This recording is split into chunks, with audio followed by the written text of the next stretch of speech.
Well, welcome everybody to another 6x6 social. Nice to see you all here. Obviously tonight we are going to have Colin McPherson talking about his Desert Island discs, or Pics as we now call it. Nice play on words in case you haven't noticed. For those that are new to the 6x6 social, 6x6 is a collective of 6 photographers, myself, Stephen McCoy, Stephanie Wynn, Craig Easton, Colin McPherson obviously, Adam Lee and Ty Devlin. And tonight, as I say, Colin is going to be talking about photographs that he would take to his desert island. Obviously, we've known Colin for a great many years, and he, believe it or not, when you look at him, you wouldn't believe that he's actually been working in photography for 30 years. It's unbelievable. You know, he looks about 18. Obviously, 20 years working for the Independent, multi-talented. He's got, you know, sort of skills that keep appearing. Filmmaker, writer, and he obviously now runs workshops. How long now for, Colin? You've been running workshops on Easdale. We've been doing them, Adam and me have been doing them about 4 years now, I think. Well, it's been all cancelled this year, but it'll be 5 years next year. Good. So yeah, with Adam, he runs development workshops on the island of Easdale. He's also a founding member of Document Scotland. Some of you may follow Document Scotland on Instagram and Facebook, etc., etc. And he's had multi-exhibitions, over 40 exhibitions, work published in books and publications. And for those of you that came along to Ropes and Twines, his latest exhibition that we all saw was Berlin After the Wall, that was shown in Ropes and Twines. So that's enough from me. I'll hand over to Colin now, and he'll talk with Craig about 5 of the pictures that have very much influenced him and he would take to the desert island. We were going to do an alternative desert island pics, and maybe next one will be photographs that we wouldn't take to a desert island with us. That could be quite interesting. Anyway, over to Colin and Craig. Right, thanks everyone. Just before we do, I should have muted everyone to start with, so I'm just going to do that and then unmute Colin and myself.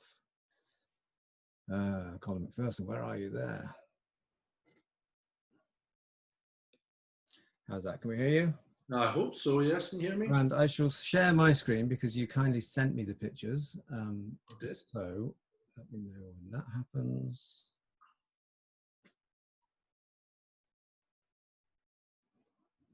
Is that all right? Yeah, looks good to me. Hang on just a second.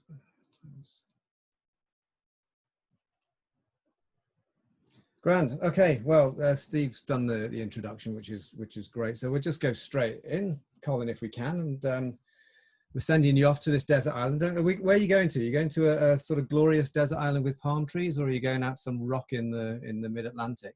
No, somewhere where I can reside purely in t-shirts and shorts.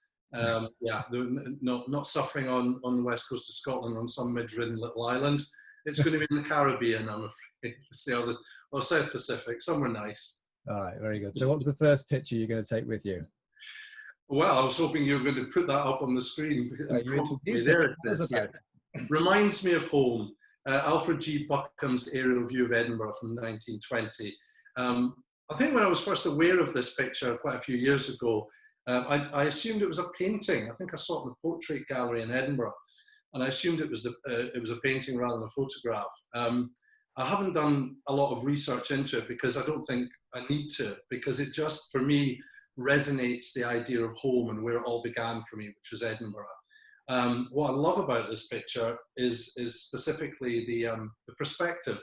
It's not your average view of Edinburgh, a magnificent place full of wonderful buildings and a unique atmosphere. But obviously taken from above, and there's something almost celestial about it. I have this sort of idea in my head that the heavens are parting, and when the heavens part, you see Edinburgh. And I'm actually very intrigued. I haven't been up to Edinburgh since the start of the whole pandemic, and I'm very, very intrigued to go back there in a year where there will be very few tourists and visitors and no festivals. And I'm rather thinking it might take us back to those days of 1920s Edinburgh. Much quieter, more solid, slightly dour place where I grew up. but nevertheless absolutely magnificent. And there's something magnificent about this picture. It's magisterial, I would say. So it's interesting, isn't it? Because I mean, obviously I know Edinburgh too, and this picture for me speaks in all sorts of different ways, because at first glance it looks like a sort of romantic view of Edinburgh. It's actually quite an industrial view of an industrial city. Yeah, I mean, I think that's something that people never appreciate about Edinburgh, that it was an industrial city. You know, it's reinvented itself in many, many different ways over the years. But, you know, when I was growing up, it was a working city. It was busy. Okay, it had the kind of, you know, finance part of it, always has had that. But it had the docks down in Leith, it had factories. And it also, if you notice from this picture, it had that kind of smog across it, and its nickname, Edinburgh's nickname, was Old Reeky, Old Smoky, and it was like this until the mid-1950s, until the Clean Air Act. So it's a very different place to what it is now. And one kind of parallel with my life and where this sort of feeds into my sort of photography, if you like, was when I was about 10 or 11. My dad's cousin was a pilot. And he arranged for myself, my dad, my sister, and an aunt to go up in a tiny little plane, a little 5-seater. And we flew around Edinburgh. I mean, we just flew across the top of the castle and Arthur Seats. And as I say, I was only about 10 or 11 years old. And it made such an incredible impression on me. And I think what it must have done in many ways is spark something sort of visually creative within me to look at the world in a slightly different way. And I think that's what photographers are. They're always seeking new ways of looking at the world, new perspectives, looking up at things or down at things, or, you know, metaphorically from the side. And I've always, this particular image just recalls that flight, which I can remember like it was yesterday. Absolutely incredible. And you look at this picture, I mean, whilst it's got that sort of industrial feel, it's also you know, it's a very picturesque and romantic view of Edinburgh. I mean, it is Edinburgh Castle and Arthur's Seat. It's very carefully positioned where you took the photograph from. And it's interesting you didn't research it too much. You just take it for what it is. But Buchan, I think, as I understand it, will have composed that out of 3 separate pictures. I think the sky and the plane are separate, and it's been put together, which sort of questions that whole notion of what photography is. Well, that's right. And I mean, you actually told me this the other day, and I admit to being slightly crestfallen at that news, because I always thought, I know, I'm sorry. I always sort of had this romantic notion of Alfred Buchan floating around in the sky. I mean, I even question whether he's in an aircraft at all. I think he's just flying with his camera. That's what I love about it. So to hear that it's possibly 2 or even 3 images, it doesn't detract from it in any way, but it's a slight myth buster for me. I think if I was to be able to have any power, the power of flight would be the one thing that I would really enjoy more than anything. Excellent. Okay. I mean, that's what people did back then. They did sandwich things together and compose pictures in that way. But listen, if you do have the power of flight, I'm going to fly you down to your next picture, which is that was a sort of that was almost a sort of local radio style segue there, Craig. That really was. Okay, worse than that, mate. Don't worry. Hope so. Yeah. Oh goodness me. So yeah, this is Paul Graham, Ferrybridge Power Station, 1982, from A1, the Great North Road, which is really, I suppose, the body of work which alerted me to the fact that photography could be something other than black and white. I think this is the first great body of colour documentary work made in Britain. He says, sticking his neck so far out, he might get his head chopped off. And this, I mean, this for me taps into the whole idea of photography as a journey. And for me getting, if you like, away from Edinburgh, away from Scotland to explore the world. And there's something that just, I mean, I was saying this to Craig the other day when we were talking about this image. Through my job, I spend a lot of time driving around England. And this sort of scene is something I'm just sort of so familiar with, the very, very distinct luminous morning light, the traffic. I mean, you can just almost position yourself exactly on a November day in in somewhere in England, and you would sort of see this atmosphere, and I love it. And the metaphor for me is just the road, the travel, the exploration, and taking my photography away from where I grew up into a completely different sphere altogether.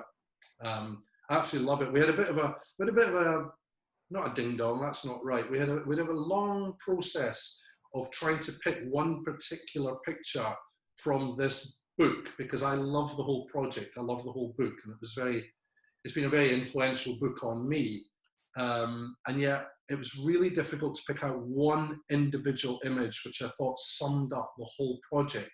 And in some ways, that's the strength of the Great North Road series, that there isn't one picture that just blows everything out the water. It's a sort of cumulative effect of the tide coming in to give you this just amazing, very intimate portrait of the road, of the people, and just of England, I think, as well. It's interesting that's what Daniel Meadows, when he did his Desert Island Pics, he picked 5 pictures, individual pictures, specifically out with the book situation, because for precisely that reason, it's very difficult to narrow a book down to pick one picture. But I mean, this also speaks of your own work, because this is it's a road trip, and the road trip is normally associated with American photographers doing road trips, and to all intents and purposes, without the weather and the kind of scene, that could be a Stephen Shaw picture taken in 1972. Yeah, you yourself made road trips and pictures. Well, that's right. I mean, it's not a cliche, it's not a trope, but it is something that inspires photographers, the road trip. The idea of getting from A to B, surveying what you see and what you do along the way. I mean, my A41 project, it was themed around inequality, but it was very much based on the ideas behind this particular, Paul Graham's particular series. And I mean, I was commissioned to go about 15 years ago to the Amazon, and did it as a road trip along one particular highway which goes through the Amazon, and is the real kind of focus and touchstone for a lot of the forest clearing and development. So the road trip is something that I always go back to, and I love in photography. I suppose it's the idea of momentum as well, and progress and exploration. And I think those are things that I always have in the front of my mind when I'm working. I'm not a very static person. I always like to be on the move. We were trying to work out exactly where this picture was taken the other day, weren't we? And we couldn't quite work it out, because it seems so odd to look at it now. It kind of feels so contemporary, but so dated as well. I mean, you and I are of an age, but you wouldn't have a house like that sitting on a slipway the way it is now. So it worked. No, that's right. The one thing we didn't do, and I can't see it from that particular reproduction of the pictures, we didn't check out the petrol prices. I suspect that they were a lot cheaper than they are now. But what we were talking about the other day is that kind of the light. I mean, for me, so much of photography is just defined by light. And even a sort of very banal, ordinary scene like this becomes completely illuminated, completely animated by the light. And also the fact that, I mean, what I would contest is that the weather and the light in this country is so unpredictable that you could have stood at that spot at that time every day since that moment in 1982, and you would not have seen the same scene twice. It would always look different. And I mean, I think that's something that, I mean, I just absolutely love about photographing in this country, the unpredictability of it. You can stand there and plan that shot, but I mean, you are just completely at the vagaries of the weather, whether it's going to be this picture or that picture, it's going to look like this or that. And I mean, he's executed it so absolutely beautifully as well, with the power station illuminated in the background, and these rather kind of slightly threatening, dark, sinister lorries almost coming at you. The ones on the right hand side seem to be almost rushing at you slightly aggressively. So yeah, lovely picture. It's got multiple meanings for me. So this, I mean, this is the picture really that it sounds like introduced you to the notion of color in photography. And the next one you're going to talk about, I know that you love, and for different reasons, but has been part of your your life since the very beginning, hasn't it? Tell us about Robert Frank. Well, Robert Frank, I mean, he's just, for me, it kind of all starts with Robert Frank. And I mean, it's interesting now that we start to reevaluate and reassess a lot more about what's behind the lens, behind the camera, rather than in front of the camera. But I mean, I suppose for me as a young photographer growing up, my interest in photography was very much about what was in front of me and what was in front of the camera. I'm interested in photographers' lives. I'm interested in their motives, very interested. But for me, as a working photographer, I really kind of, I look for things, I photograph things. Then we can have a discussion about what those things look like. And I think the great thing about Robert Frank's series, The Americans, from which this particular image is, that the way he did things, you know, this particular project, he got a Guggenheim Fellowship. He packed his wife and his two small kids into a small car, and he traveled around America.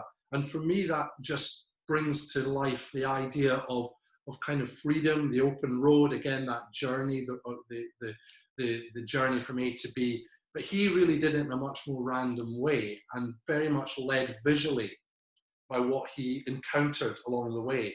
And it's so interesting, we were talking about this again the other day, how the work itself really didn't hit the right note in America. It didn't really resonate in America when it first came out. And in fact, it was published in France. And Frank himself is, of course, a Swiss-German photographer. And I often wonder whether myself, with my German background, I kind of tap into a lot of what he looked for and what he discovered on this journey. So his way of working, his way of life was something that really inspired me. And I thought, well, this is what I want to be. I want to be somebody who goes out there and explores the world with a camera. I don't know if it's developed any since then. I still have that feeling that that's what I want to do. It's interesting you mentioned he was Swiss-German, because I was struck by the fact that you didn't actually have any German photographers in here, because obviously it's been such a important part of your life from your uncle and your mother and that kind of thing.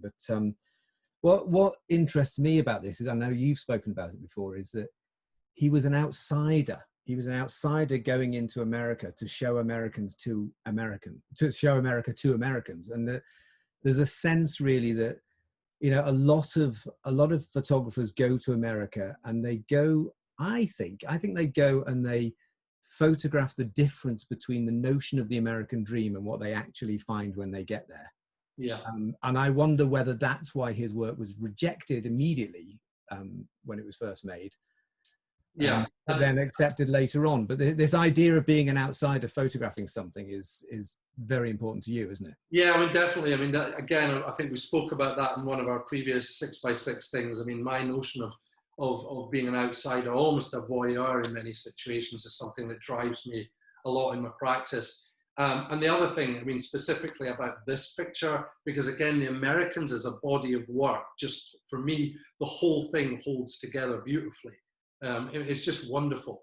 However, to pick an image was quite tricky, but I have 3 or 4 that I always go back to. And this is the one I always go back to most, because for me, this turns the whole thing on its head.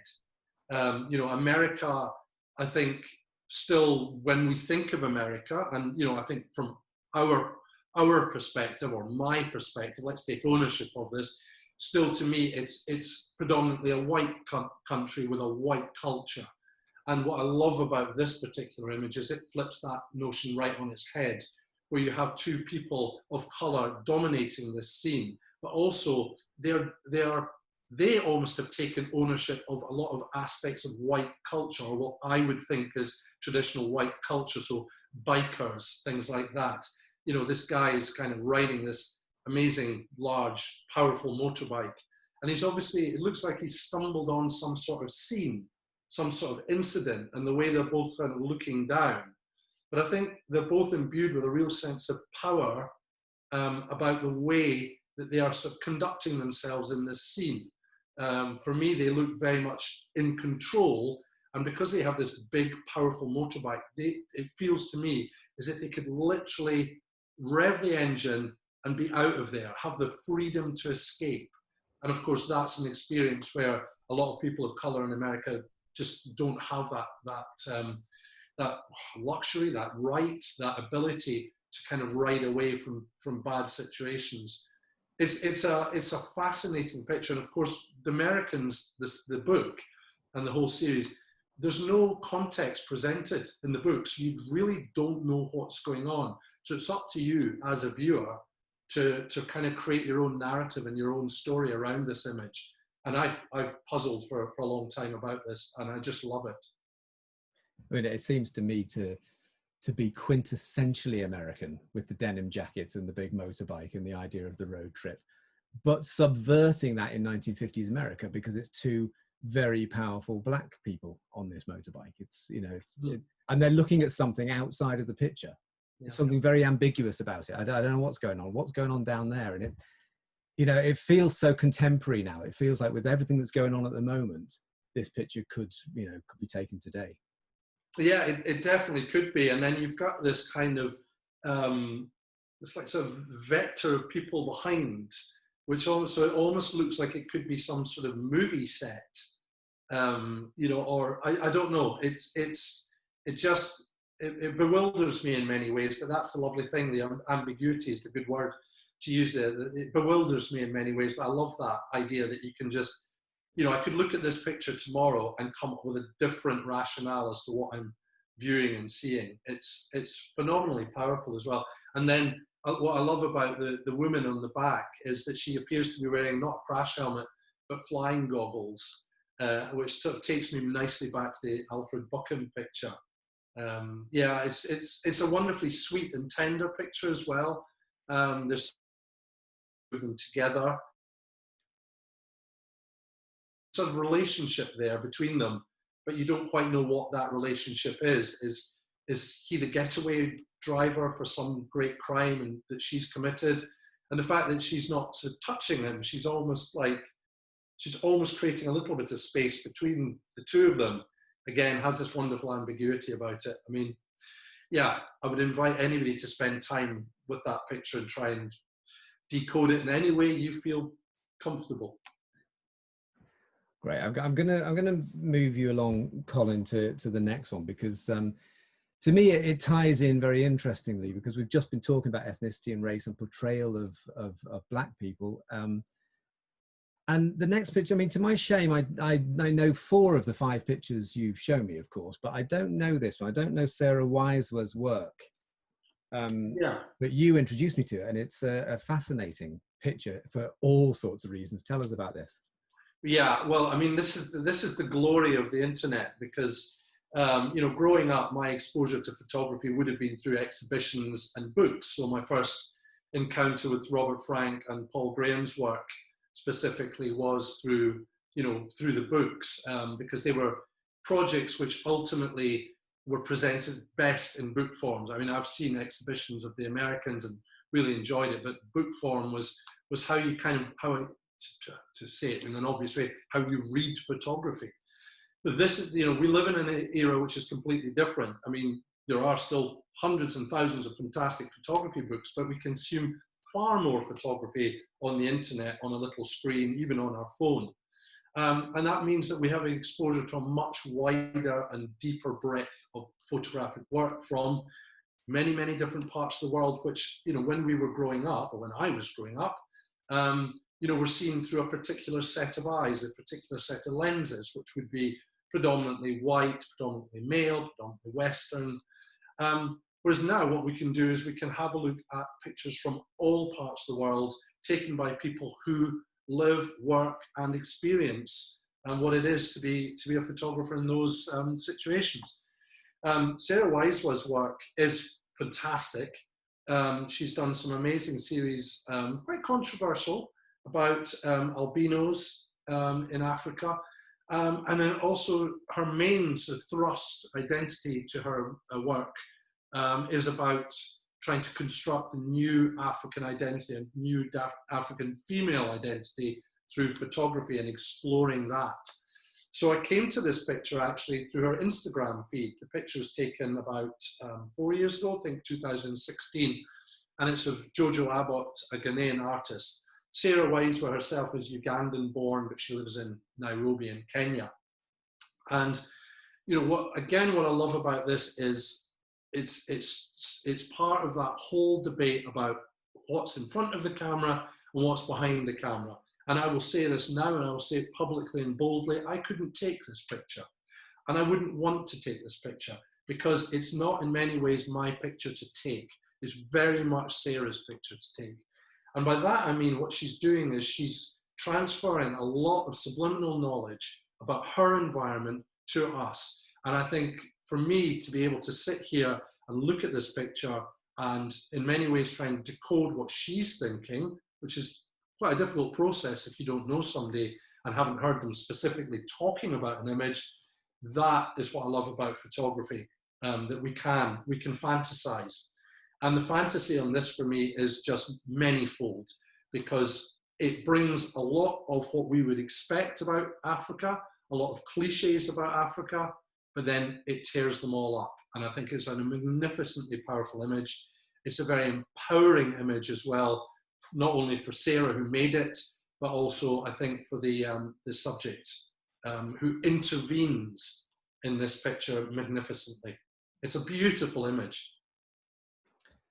It's it comes back to the conversation with Robert Frank as the insider and the outsider, because obviously Sarah is much more of an insider. She's Ugandan, living in Kenya and photographing a Ghanaian. Do you think it changes the way we view the picture then, knowing a little bit of Sarah's backstory? If we know who took the photograph, so who makes the photographs is as important as what photographs they make in this instance. I mean, I think we're now in a place with photography that you cannot separate the two. I think there are so many questions around who has agency in photography as a photographer, but also as a subject, that I think these are questions that you cannot escape. And I think that's entirely legitimate and very, very interesting. And I think if that allows for a repositioning of the relationship between, you know, our view, and I'm going to say sort of white, Western, cultural view of the world, but also photography, I think that's wholly a brilliant thing. To hear and see, well, to listen to other voices, to see other perspectives, I think is absolutely necessary. But at the heart of it, there is a brilliant photograph. And this is, to me, is a brilliant photograph. And having been very, very fortunate to 3 years ago have spent a couple of months working in Africa in 8 different countries, just getting, you know, the merest flavor of what that continent is like. And I was there working as a photographer. I have no prospect of getting as deeply into the culture, the visual culture, but also, you know, the kind of written, spoken culture, the economics, the politics of that amazing continent and those amazing countries. It still gave me a kind of perspective, a new perspective on how I see Africa and how I see African photography as well. And I love it. I really love it. Yeah, it's fascinating. I'm really pleased that you introduced me to her work, because I did have a look on her website, and there's some really powerful stuff there, and some of it is based on performance, but it's all very empowering. And it's interesting, you know, quite rightly, you say you can't or you wouldn't take this photograph.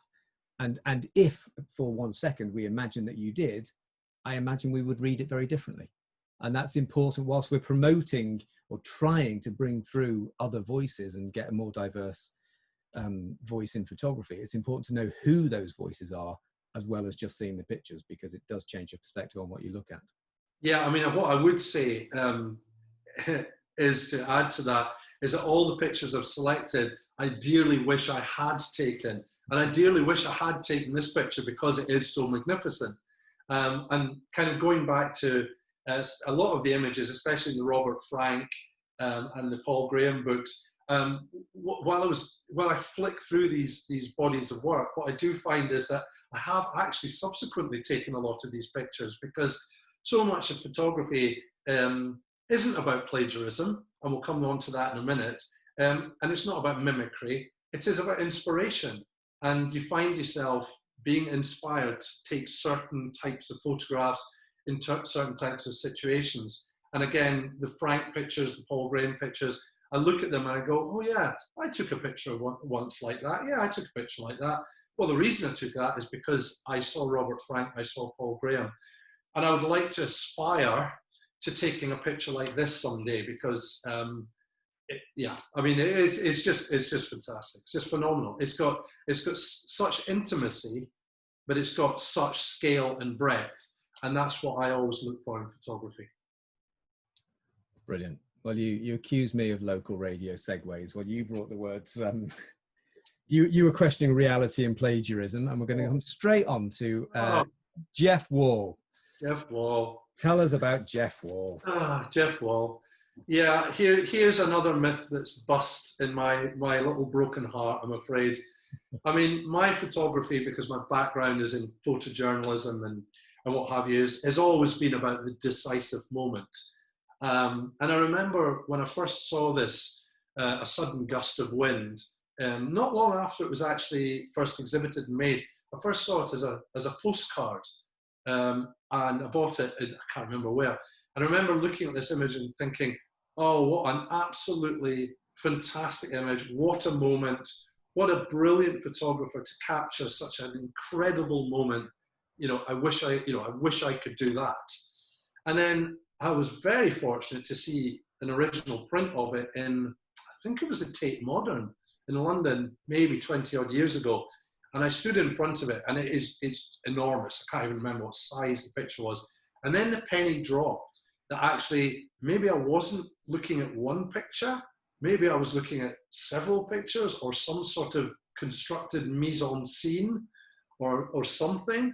And then, as always, Craig, you are my guide and my teacher in so much in photography. You have told me that it isn't just one picture, but multiple pictures taken over a long period of time, all stitched together to make this one incredible dramatic moment. It hasn't crushed me entirely, Craig. I still love the picture, and it has for me, it is still, despite the fact that it's constructed from so many layers, it is a moment. It is still a moment. Well, I mean, I think it's all the more powerful for that, in fact. You know, I mean, it's, as I understand it, there's about 50 pictures in that, and it was made over a period of months. But it's kind of subverting the whole notion of the decisive moment, that it looks for all the world like a moment. But actually, it's not even constructed in the period of 5 minutes. It's constructed over months and months and months. None of this happened. It's wonderful because of that. So I know, and I think the people in there are actors, and it's suddenly, and just when I was sitting looking at it now, it's suddenly I thought, God, it looks like a Cold War Steve montage, and I'm just thinking, oh my goodness, we've reduced this great, I think it's a masterpiece, down to one of Cold War Steve's little memes about modern life. But fair dues. I mean, that's how we move through life, we reinterpret art becomes different. I mean, there's so much about this I love, but the interesting thing for me is, again, it kind of takes me back to where I come from. And it has, I always sort of speculated, where was this made? And for me, it could be somewhere on the North Sea in northern Germany, or even the east coast of Scotland or England. And what's magnificent about it is, if you were thinking, I'll tell you what I'll do, I'll construct a magnificent image made over several months using all sorts of props, wind machines, 50 pictures, actors, actresses. Wouldn't you think that's the last place you would make the picture? I mean, but that's the banality of the scene is what makes it so absolutely captivating. And the little puff of smoke in the background, this puddle of rather grey industrial water, it could be anywhere. It could be any part of anyone's life. Own it. People, take it into your heart and own this scene, because it can tell you so much about life, contemporary life. It's fantastic. I mean, another thing that has really intrigued me looking at this picture the last 2 or 3 days, and it'll be interesting actually. I mean, if anyone's got any questions, they can put them in the chat, or we'll open it up to questions afterwards. And I know that our good friend Lottie Davis is here tonight, and she, I am sure, will have views on this picture, because I mean, Jeff Wall says specifically that his work is not fiction. He describes fiction. He says fiction is a literary word, And his word is about imagination, about the realities of the imagination. And so he sort of rejects the whole notion of fiction. And he also... I agree. I 100% agree. It's fact-based on fiction in many ways. And I kind of go back again to, the artistic interpretation, the creator making this. And I go back to Steve, Cold War Steve. And, what I almost expect to see is sort of Boris Johnson or Nigel Farage or my dear friend Jacob Rees-Mogg striding away in the background on this. Just to, maybe I should do a contemporary version of this. Sit down tomorrow at my computer with Photoshop and do something, subvert this. Because it's the sort of scene that is a subversion. And that's what I like about it. And then going back to the sort of Sarah Wieswa work, she sort of subverted this urban landscape with this magnificent intersected portrait of Jojo Abbott. And I think that's what this is about as well. It's a disruption. Tyke Devlin's got some flying books if you need any. So my last thought on this one as well, which is that, Wall came out of the kind of 60s and 70s conceptual art movements, but he's wedded to aesthetics. He loves beauty in pictures, and he's a man after my own heart for exactly that. And I love him for that. He's not trying to make things banal and conceptual. He's not afraid of making beautiful, composed pictures. No, he's not. But on the other hand, that banality is written all over this image. And that's what I love about it. And it's something that kind of informs my photography is, if you think of the Ferry Bridge power station picture, an absolutely banal everyday scene, but just rendered magnificent by the photographer, and maybe not even the photographer, by the viewer.